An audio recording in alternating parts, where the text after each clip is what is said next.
Hola queridos suscriptores, soy Javier Rubio, cofundador del proyecto Academia Play. Hoy en el canal hemos preparado una colaboración muy especial.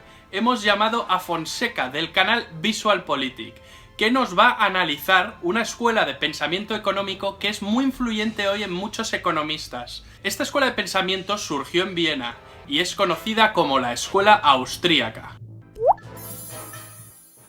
Muchos pensaréis que la Escuela de Economía Austríaca no es más que un grupo de economistas que defienden el libre mercado más absoluto, ¿verdad?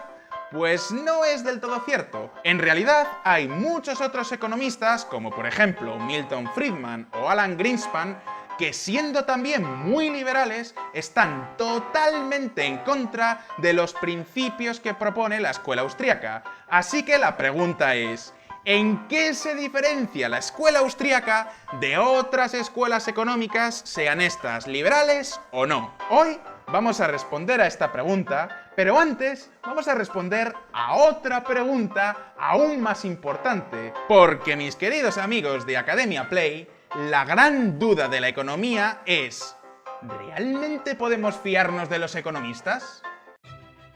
En principio parece que no. Por ejemplo, casi ningún experto fue capaz de prevenir la crisis financiera de 2008, ni muchísimo menos el impacto que ésta llegó a tener. No solo eso, si leéis cualquier periódico financiero, encontraréis montones de noticias donde un economista predice que el PIB de un país crecerá un 2 o un 4%, o cómo se va a comportar la bolsa en los próximos meses, pero en la mayor parte de los casos, estas estimaciones fallan.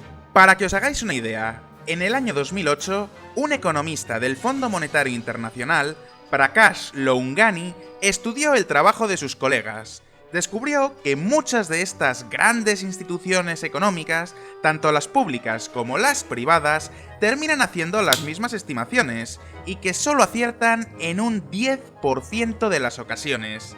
Entre el año 2008 y 2009, 66 países entraron en recesión, pero tanto el Banco Mundial como el Fondo Monetario Internacional, como todas esas agencias de calificación de riesgo, sacaban informes que presentaban cifras mucho más optimistas. En otras palabras, que si los ingenieros fallaran tanto como los economistas, más de la mitad de los puentes se caerían o nunca llegarían a construirse. Y esto ocurre porque, a diferencia de otras ciencias como la física, que se centra en materiales y objetos inanimados, la economía estudia el comportamiento humano, y los seres humanos somos, por definición, impredecibles. Sin embargo, muchos economistas continúan diseñando modelos matemáticos y ecuaciones con las que esperan predecir el comportamiento de la economía. Pero esperad un momento, porque esto no solo afecta a una escuela económica concreta. Tanto entre los liberales como en los no liberales encontramos a muchos autores que caen en la misma tentación. Da igual que hablemos de Milton Friedman, John Maynard Keynes o Karl Marx. Todos ellos intentan explicar la realidad del mercado basándose en fórmulas matemáticas, gráficas y ecuaciones. De hecho, si leéis a cualquiera de estos autores, encontraréis montones de números y cálculos. Muchos de estos economistas esperan predecir el futuro basándose en las matemáticas. Bueno, en realidad no todos los economistas, y aquí es donde aparece la escuela austríaca. Todo comenzó en el año 1867 en Viena, con este señor que veis aquí, que se llamaba Karl Menger. Menger trabajaba como periodista en un periódico financiero, el Wiener Zeitung. Pronto se dio cuenta de que las fórmulas matemáticas que se utilizaban para determinar los precios de los bienes no tenían nada que ver con lo que ocurría en el mercado real. Por aquel entonces, todos los economistas sostenían que el valor de un bien venía determinado por los costes de producción. Por ejemplo, ¿cuánto valdría esta silla? Pues sería la suma del coste de las tablas, los clavos y las horas de trabajo que han sido necesarias para producirla. Por tanto, el precio que pondríamos sería este valor más el porcentaje de beneficio. Sencillo, ¿verdad?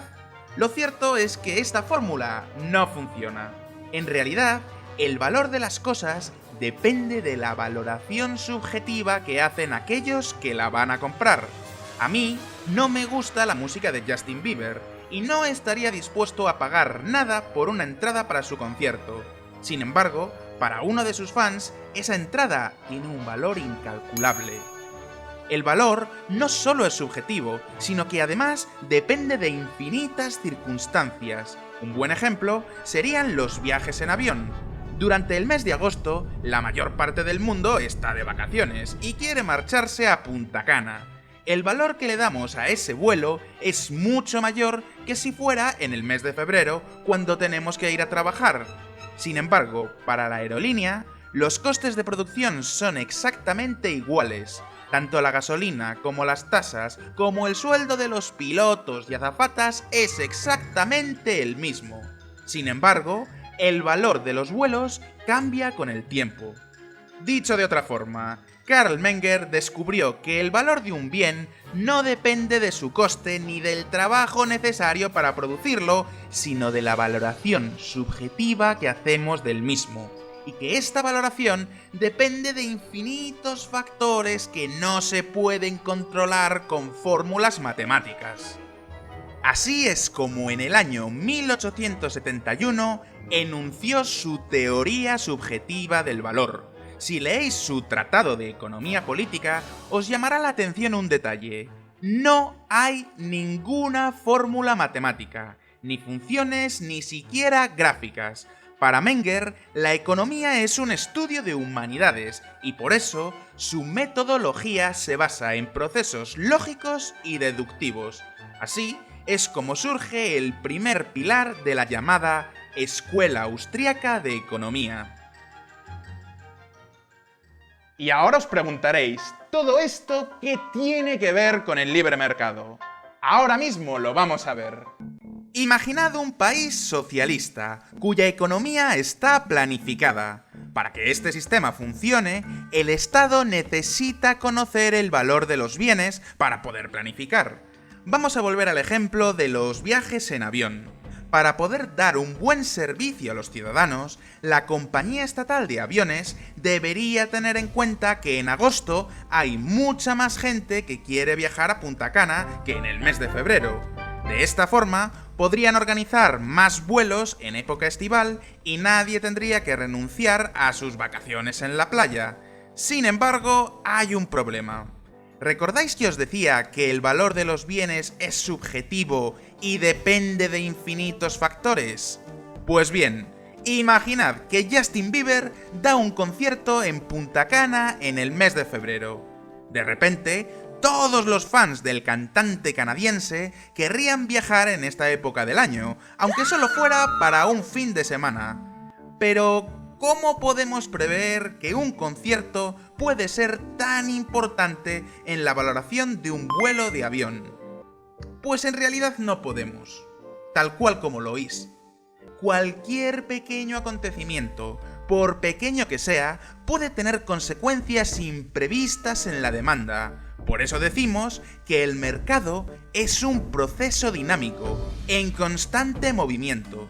Un concierto, una convención de negocios o simplemente una película que ponga de moda un destino de vacaciones son muchos de los factores que modifican el valor de un viaje. Por ejemplo, tras el éxito de la canción Despacito, las búsquedas de vuelos hacia Puerto Rico se han disparado en un 45%. Nadie podría haberse imaginado que una simple canción podría tener semejantes consecuencias. Y por eso, cualquier intento de planificar los precios generaría demandas insatisfechas o gastos inútiles.